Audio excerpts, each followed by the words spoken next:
donne moins à une femme de vieillir qu'à un homme.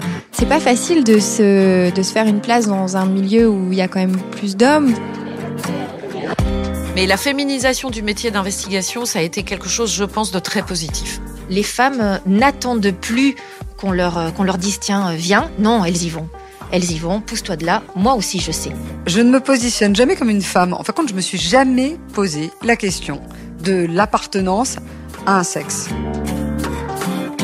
À la télévision, les femmes parlent 2 fois moins que les hommes. Alors qu'elles représentent 52% de la population française, elles ne sont que 38% à intervenir à l'antenne. Je suis Marie-Amélie Druhen, journaliste à Télé Loisirs. Tout au long de ma carrière, il y a des femmes qui m'ont inspirée et qui m'ont donné envie de suivre leur voie.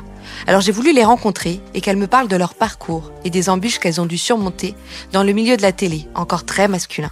Vous les avez entendues, il y a les pionnières comme Sophie Davant ou encore la productrice Alexia Laroche-Joubert, à qui l'on doit l'arrivée de la télé-réalité en France. Il y a aussi celles qui ont osé et qui ont su imposer leur style avec brio, Élise Lucet et Marie-Sophie Lacaro.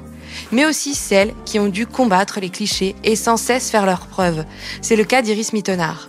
Pour écouter leurs témoignages, je vous donne rendez-vous le 17 mai prochain pour le premier épisode de Femmes de télé. Femmes de télé est un podcast de Télé Loisirs à retrouver sur votre plateforme de podcast préférée.